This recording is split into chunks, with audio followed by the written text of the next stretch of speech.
for a come up. This is fucking awesome. Now, walk into the club like, what up? I got a big cock. I'm just pumped. I bought some shit from a thrift shop. Ice on the fringe is so damn frosty. The people like, damn, that's a cold ass honky. Rolling in hella deep, headed to the mezzanine. Dressed in all pink, set my gator shoes. Those are green, draped in a leopard mink. Girl standing next to me. Probably should've washed this. Smells like R. Kelly sheets. But shit, it was 99 cents. I get copping it, washing it. About to go and get some compliments. Passing up on those moccasins. Someone else has been walking in by me and grungy fucking man. I am stunting and flossing and saving my money, and I'm hella happy that's a bargain, bitch. Alright. Hey guys. So it's Sunday afternoon. We just came back from the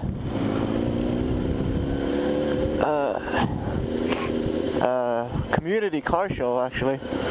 Saw some pretty damn amazing bikes, but now we're heading back because I gotta go to work.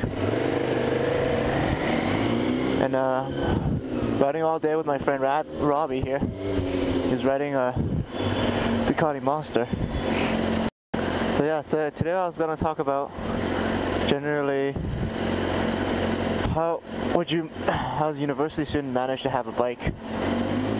And a lot of people I've talked to, they really want to get a bike, and they thought it's like, you know, it's nice, it's cool,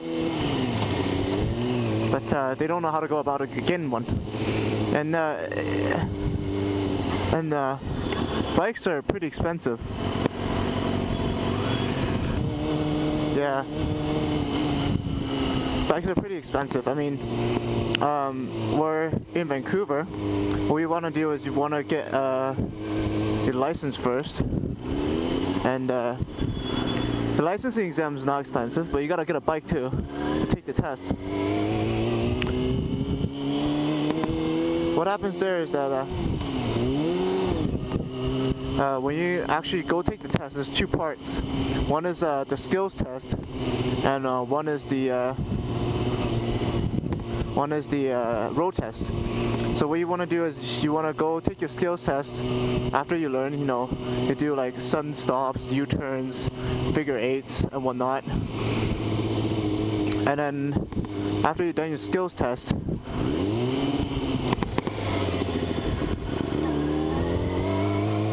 after you get your skills test, you can basically ride around in broad daylight, but you need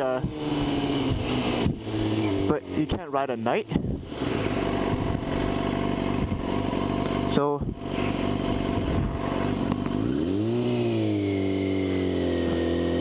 if you want your full license and you want to take, you know, your girlfriend, your friend, or whatever, you need to pass your full license. And it's not exactly that hard. You just have to watch your speed and whatnot. The speed in the city of Vancouver is 50 kilometers an hour. Yes, 50 kilometers an hour.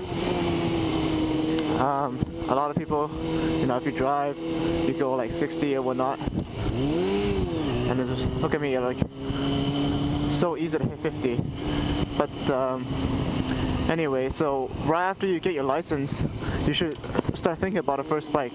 And I'll do a vlog and a video about what type of first bike is you know, suitable for what kind of people. And you could get your motorcycle license without your driver's license. Basically, you go in. Basically, it's like you get your learner's license. You take your learner's license, and then which is a bunch of questions. You have to get 80% or higher, which is not very hard. They're pretty common sense stuff.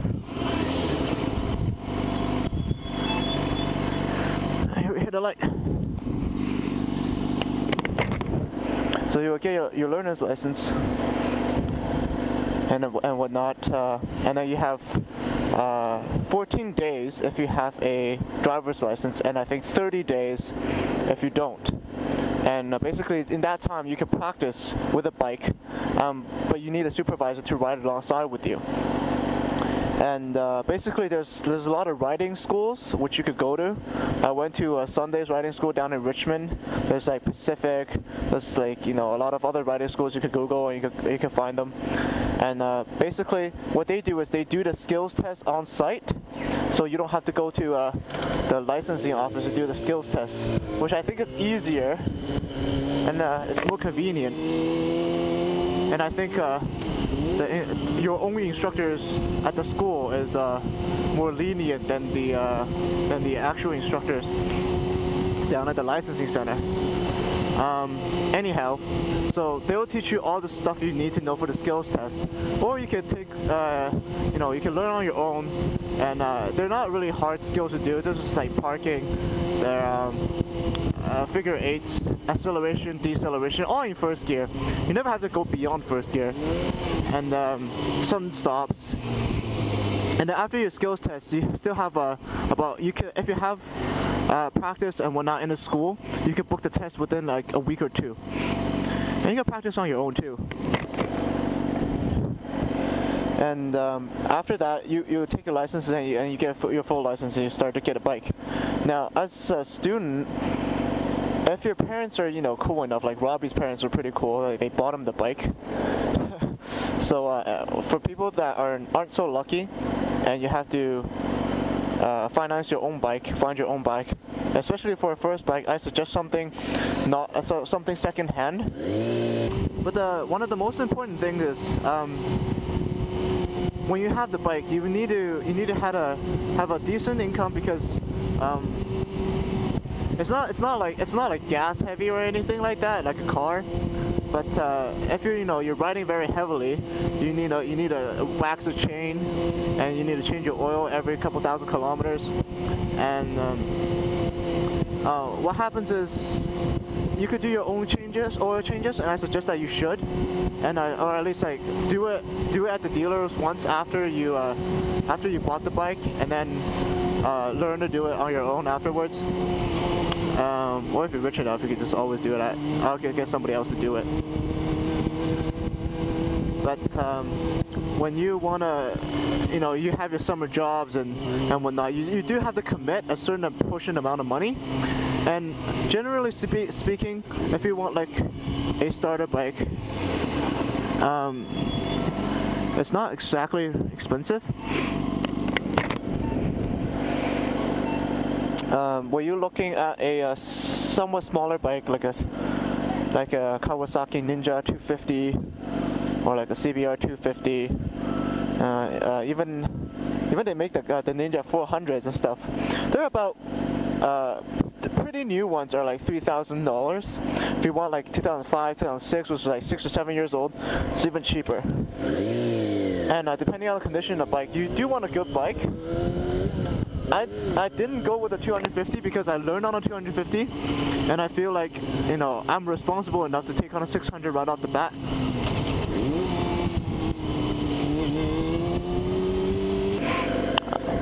So you'll probably be able to afford a bike using like a summer's wage, summer saving. Maybe some people make like $6,000 or $7,000 in the summer. Consider you're a college student that your summer begins in like May, ends in like August. You have more time. But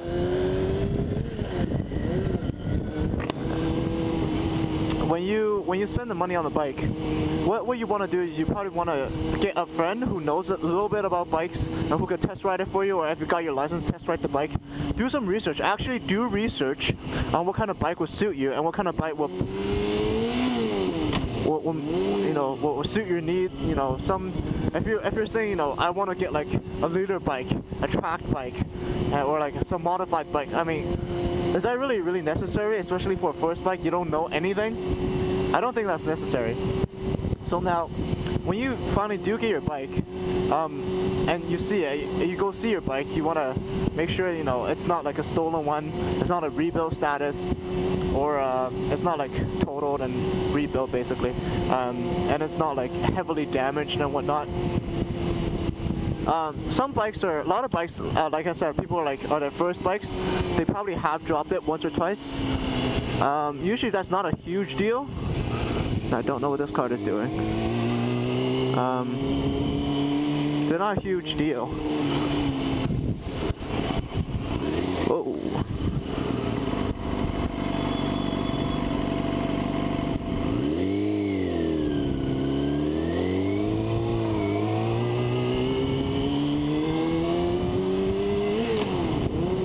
Oh, it's just cute. Anyhow, so you want to test ride the bike. Make sure you know all the gear. When you want to switch through all the gears, regardless how fast you're going. You want to switch through all the gears, and then you want to make sure they all work. And test the brakes. Check the record of their service and whatnot. And then you can take the bike home. And now in Vancouver, when you buy a bike, they ask you how much you bought the bike for. If you could talk the person into it, saying, you know, the bike is a gift, and saying that they're underselling it, and then that way you don't have to pay tax on the bike. Now, yes, I know it sounds stupid that you have to pay tax on a second-hand bike instead of just, you know, cash in hand, but that's how the registration works as for insurance here. And also for insurance purposes, there's two types of insurance. One is with comprehensive, which means if the accident was your fault and you know you crash your bike, the comprehensive portion is usually like $1 million, $2 million, or whatever. Sorry, not the comprehensive part. The normal insurance is $1 million or $2 million to cover the damage or whatever amount that you have to pay. But they don't cover your bike. Now the comprehensive covers your bike and almost doubles the amount, doubles the insurance amount. So with comprehensive, you're looking at like $120 a month. And the comprehensive is like the more value your bike is worth, like the bigger the bike, the more expensive it is. Me personally, I didn't get comprehensive because it's a second or third hand bike. If I crash this one, I probably will get another bike, but to cover this bike is insignificant in my opinion. So as long as, you know, if it's my fault, the other party's covered. Now, if a car or somebody else hit you and it's their fault, they will cover your bike. So don't worry about that. You just worry about not getting killed. And the insurance roughly for an R6, like a 600cc bike, is, and you know, you have a relatively clean driving record. You know, your license not being suspended or anything. It's about $86-7 including tax a month.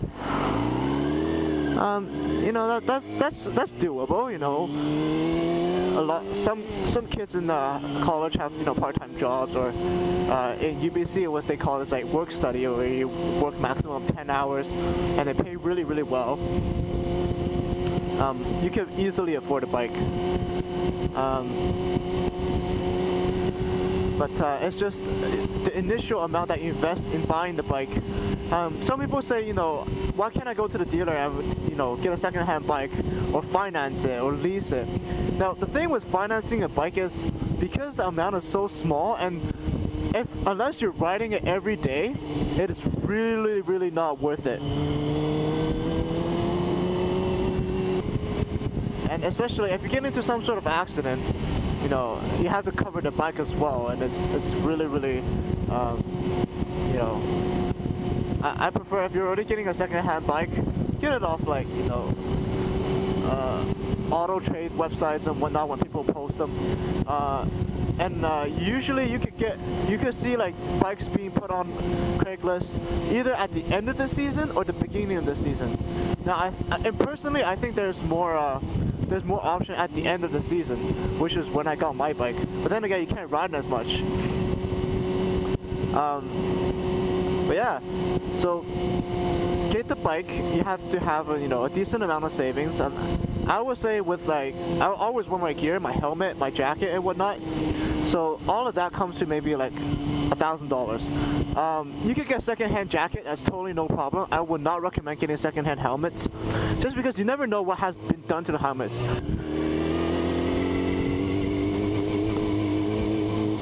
And here we are. So that's it about my talk about the vlog. I will do another one regarding what type of first bike you should get. And there's Yamaha FZ6. It's always parked here for some reason. So I'll see you guys next time. All right, bye.